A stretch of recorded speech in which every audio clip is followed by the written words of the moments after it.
Assalamualaikum warahmatullahi wabarakatuh.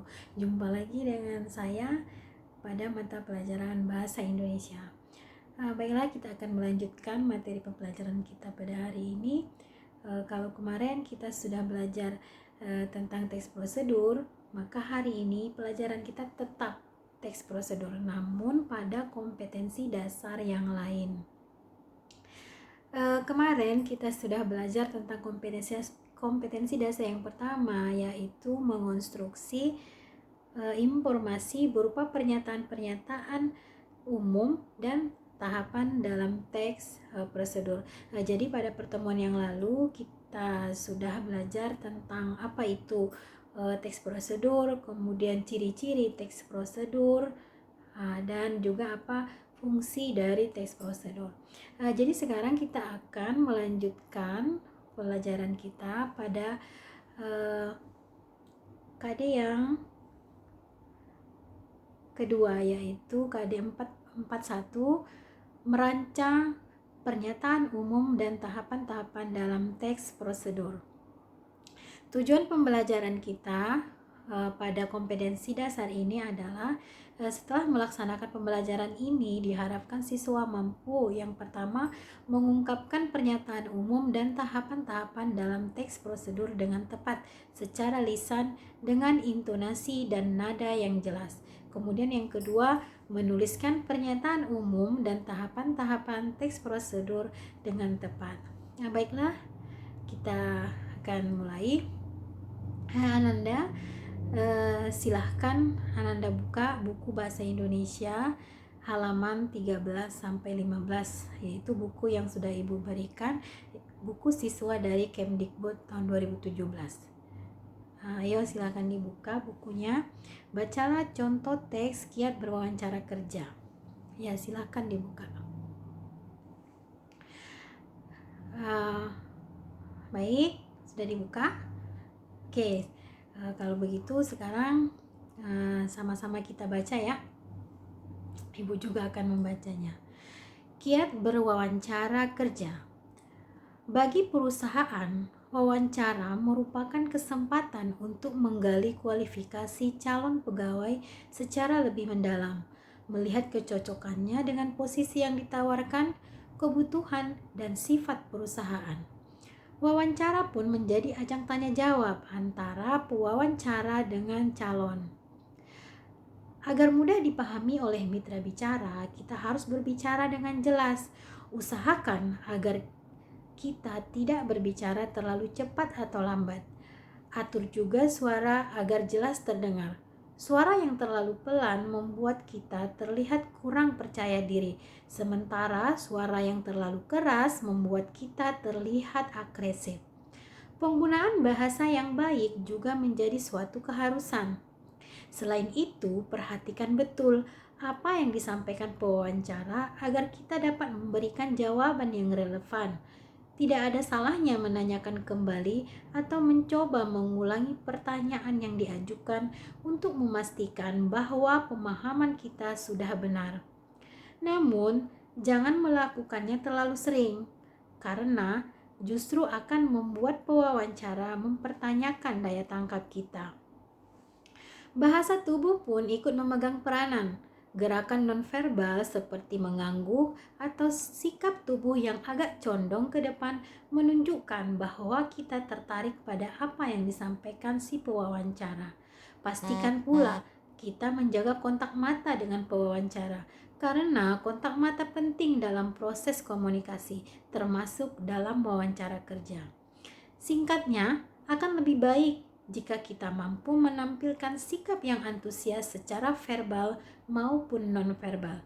Oleh karena itu, hindari bahasa tubuh yang dapat diartikan negatif, seperti pada saat berbicara, hindari uraian yang panjang lebar dan bertele-tele.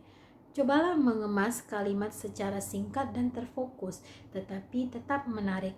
Kita diharapkan mampu menunjukkan bahwa kita adalah orang yang tepat untuk posisi yang ditawarkan. Ceritakanlah kemampuan atau pengalaman yang relevan dengan posisi tersebut. Hindari mengkritik atasan atau rekan kerja sebelumnya, karena ini menunjukkan sikap yang tidak profesional. Selama wawancara berlangsung, jadilah diri sendiri. Ungkapan ini mungkin terdengar klise, namun jauh lebih baik menjadi diri sendiri dan berbicara dengan jujur daripada mencoba mengatakan sesuatu yang menurut kita akan membuat pewawancara merasa terkesan. Jangan melebih-lebihkan kualifikasi kita, apalagi mengelabui dengan memberikan data yang tidak benar. Cepat atau lambat, pewawancara akan menemukan bahwa data tersebut hanyalah karangan. Tunjukkan bahwa kita mampu mengenali diri kita sendiri dengan tepat. Pewawancara biasanya memberikan kesempatan kepada kita untuk mengajukan pertanyaan di akhir wawancara. Gunakanlah kesempatan ini secara elegan dengan cara menunjukkan rasa ingin tahu kita tentang lingkup dan deskripsi tugas posisi yang dilamar, kesempatan pengembangan diri dan sebagainya. Ini wajar karena bersifat pasif dan menyerahkan segala sesuatu kepada pihak perusahaan tidak akan menambah nilai kita di mata pewawancara. Calon yang ingin bertanya dalam porsi yang tepat menunjukkan kesungguhan minatnya pada posisi yang ditawarkan dan juga pada perusahaan. Di sesi ini biasanya muncul pula pembicaraan mengenai gaji dan tunjangan. Pewawancara sangat menghargai kandidat yang mampu menentukan nominal gaji yang ia harapkan karena dianggap dapat melakukan penilaian atas kemampuannya dan tugas-tugas yang akan dilakukan. Tentu saja angkanya harus logis sambil tetap membuka kesempatan untuk negosiasi. Dengan persiapan matang dan unjuk diri yang baik, saat wawancara kita telah meninggalkan kesan yang layak untuk dipertimbangkan oleh perusahaan. Nah, sudah dibacakan teksnya? Oke, sekarang Ibu mau tanya, apakah isi dari teks tersebut? Ayo. Ya, benar. Bacaan di atas menjelaskan cara mengikuti wawancara kerja di suatu perusahaan. Di dalam teks tersebut disampaikan petunjuk-petunjuk seperti yang pertama, apa tadi? Berbicara harus jelas, tidak terlalu cepat atau lambat. Yang kedua, harus tampil percaya diri. Yang ketiga, jawaban yang disampaikan harus relevan dengan pertanyaan. Sekarang, marilah kita berlatih merancang teks prosedur dari teks kiat berwawancara tersebut. Jadi sebenarnya teks yang tadi adalah jenis teks prosedur, namun bentuknya itu adalah bentuk paragraf. Jadi sekarang kita akan mencoba merancang sebuah teks prosedur yang jelas, di mana struktur-strukturnya itu jelas. Apa saja struktur dari teks prosedur?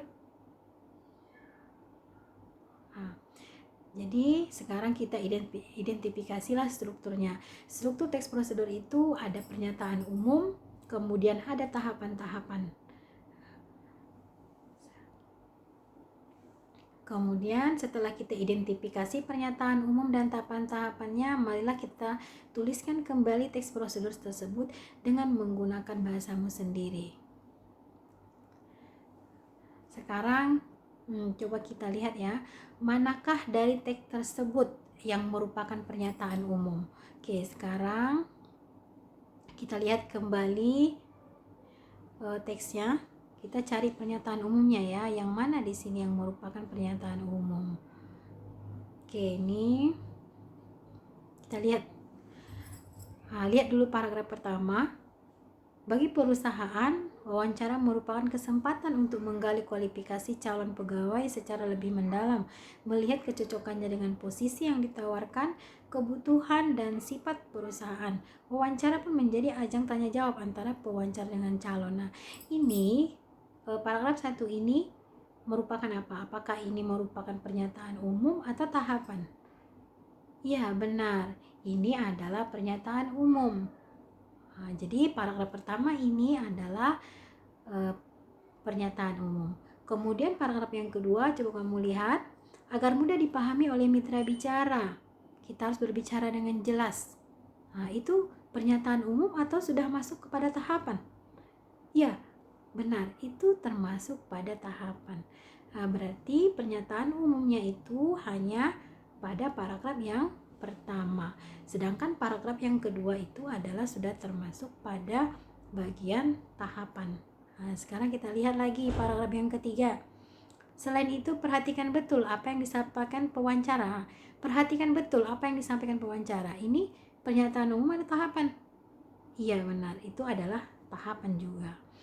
Kemudian yang keempat, bahasa tubuh pun ikut memegang peranan. Ini termasuk tahapan juga. Jadi mulai dari paragraf kedua, 3, 4, 5, 6, 7, 8, dan 9 merupakan tahapan. Lalu paragraf ke-10 apa? Paragraf ke-10 ini adalah penegasan ulang. Oke. Ya, ini Bu tuliskan lagi. Oke ya, jadi manakah dari teks tersebut yang merupakan pernyataan umum? Yaitu ini paragraf pertama ya. Kemudian manakah dari teks tersebut yang merupakan tahapan-tahapan? Tadi sudah kita bahas, yaitu paragraf yang kedua, ketiga, keempat, kelima, keenam, ketujuh, 8, dan 9. Oke, jadi sudah jelas ya. Sudah bisa kita menyebutkan. Nah, sekarang tugas kalian adalah buatlah sebuah rancangan teks prosedur dengan mengikuti langkah-langkah berikut. Yang pertama, tentukan topiknya. Lalu yang kedua, tentukan tujuannya. Yang ketiga, buatlah kerangka dengan memperhatikan struktur teks prosedur. Ingat ya, yang kita buat adalah rancangan. Rancangan bukan teks yang kompleks, bukan teks yang lengkap. Tapi pada hari ini kita baru merancang. Oke. Pilihan topiknya ini ada Ibu kasih pilihan topiknya. Yang pertama, cara menjaga kesehatan agar terhindar dari COVID-19. Yang kedua, cara membuat Gmail. Yang ketiga, cara belajar daring atau online. Yang keempat, tata cara berwudu yang benar. Yang kelima, cara memanfaatkan gawai yang baik. Jadi di sini ada 5 pilihan topik, yang kamu pilih hanyalah satu. Ya, kamu pilih salah satu saja, yang mana yang mau kamu rancang teks prosedurnya. Jadi yang kamu rancang ini dengan mengikuti langkah-langkah yang sudah Ibu sebutkan tadi. Pertama, tentukan dulu topiknya. Misalnya, kamu pilih topik yang pertama, yaitu cara menjaga kesehatan agar terhindar dari COVID-19. Kemudian tentukan tujuannya. Apa tujuan kamu untuk membuat teks ini? Mungkin tujuan kita untuk memberikan informasi kepada masyarakat agar mereka tahu bagaimana cara menjaga kesehatan. Kemudian nanti tujuan ini bisa kamu masukkan ke dalam pernyataan umum. Ya, kemudian setelah kamu nanti menuliskan pernyataan umumnya, barulah kamu masuk ke langkah-langkahnya. Apa saja langkah-langkah untuk menjaga kesehatan itu? Jadi misalnya satu, social distance ya, atau yang pertama berdiam diri di rumah gitu. Berdiam di rumah. Kemudian yang kedua, jika keluar harus menjaga jarak. Kemudian yang ketiga harus memakai masker gitu ya. Jadi kamu hanya perlu membuat rancangannya saja. Jadi langkah-langkahnya yang kamu buat belum dijelaskan. Nanti pelajaran selanjutnya maka kita akan mengembangkan ini. Oke. Baiklah. Sampai di sini perjumpaan kita pada hari ini. Sampai jumpa minggu depan. Assalamualaikum warahmatullahi wabarakatuh.